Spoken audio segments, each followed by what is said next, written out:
From the left, the right, from the radical to the uncommitted, they came.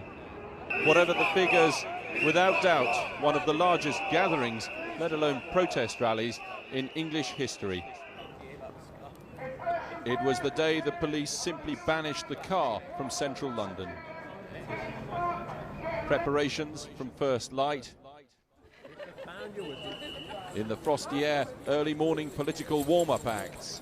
America's no stranger. They break stacks of resolutions. Peace, start talking peace, peace, peace, start talking peace. Celebrity campaigners out of bed and out in force. This is a historical day.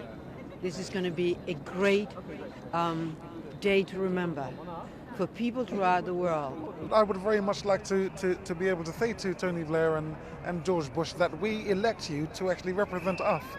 We are the people, and you are ruled by us, and we say no to war. This was the Northern March, already forming up hours before the noon start time. Thousands had had a pretty early start of it to get down here in time. Hundreds of coaches booked. Chartered trains from Manchester and across the country. Even though United are playing, I think it's probably better to come to London because it's to try and stop the war.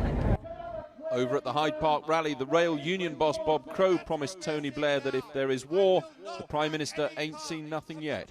And if war does break out, we should turn around and say that we're prepared to occupy our industries and not be prepared to allow for a war to take place anywhere throughout the world. And this was the embankment, tens of thousands forming up on the second of the feeder marches. From the north, the south, the east and the west. From the left, the right, from the radical to the uncommitted, they came. Birmingham. London. From Bedford. Cumbria. London. Slough Newington. From Banbury. Wellingborough. Northamptonshire. From Indonesia. North Wales. Sheffield. South London. Birmingham. Yeah, I come from Bristol, man. Many say they'd never known an atmosphere quite like it. Could that be in part because so many were moved to protest for the first time? I think the world's going mad. I just feel it's got to be stopped somewhere. Because after this, it'd be something else. It'd be another war after war. We've got to stop it. Because I can see it escalating into something far wider that we just won't be able to stop. The rally at Hyde Park was underway many hours before the feeder marches had even finished starting, so to speak. Tariq Ali's seen a demo or two in his time, but he told me he'd never ever seen anything like this. Friends, we are here today to show Tony Blair and to tell him openly that if one country needs a regime change at the moment, it's Britain. In times of crisis, it is necessary to bring down a Prime Minister. Bring Blair down! And so we're at Piccadilly Circus, where the two large marches fuse to become one even bigger one and head to the rally at Hyde Park. Well, we can argue forever about the validity of opinion polls, but what surely matters today is that this proposed war by Britain is historically unpopular. And the mother of all focus groups has descended on London to bring that fact home to Tony Blair today.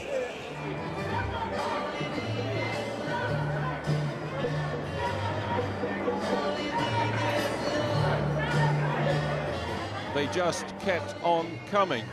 Noon and the police reckoned 150,000 were here. Mid-afternoon, it was 150,000 and counting. By late afternoon, the organisers certainly had a different view. And our numbers now, we believe, are getting on towards 2 million people marching for peace in London today on this International Day of Demonstration Against War. Whatever the figures, without doubt, one of the largest gatherings, let alone protest rallies, in English history. We will lose this war.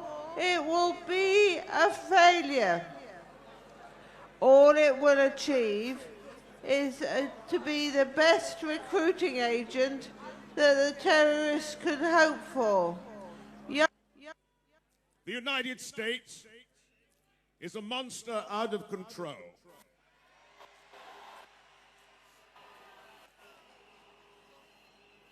Unless we challenge it with absolute determination, American barbarism will destroy the world.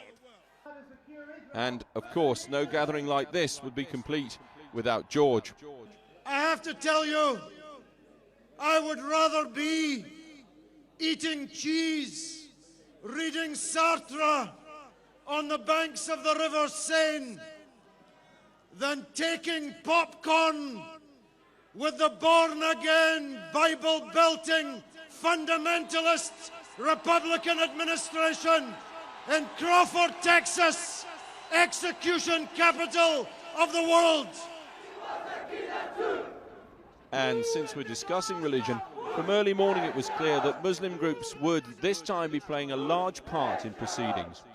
Well, the first message is that this is a great alliance, a great coalition between the Muslims and the non-Muslims who agree on the basic values of humanity, of saving mankind from catastrophe. Some minor argy-bargy outside the US Embassy in Grosvenor Square, where else? But the leader of the 4,500 police on duty said this affair would be peaceful, and pretty much it was. It's very easy to just sit at home and do nothing, and I thought, no, I'll you know, do something to show my position, really. I'm a Quaker, and we have a peace testament, and war not at any price. We're just trying to show that the popular misconception that Americans are pro-war is false. As ever, some just had their own agenda, but it was left to the only party political leader on the platform to suggest that Parliament perhaps should have some say if we're going to war. The House of Commons should be given the right, which so far it has been denied, the right of a vote on whether we believe our forces should be sent into battle in that way. Tonight, some protesters are mounting a sit-in in Piccadilly, but for most it's a tired and perhaps a long journey home. If you thought the Countryside Alliance March was big, think again.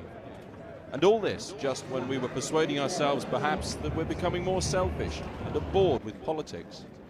Well, politics has rarely seemed so interesting to many, and Tony Blair has never appeared so isolated since he took the office of Prime Minister. Alex Thompson, Channel 4 News, Central London.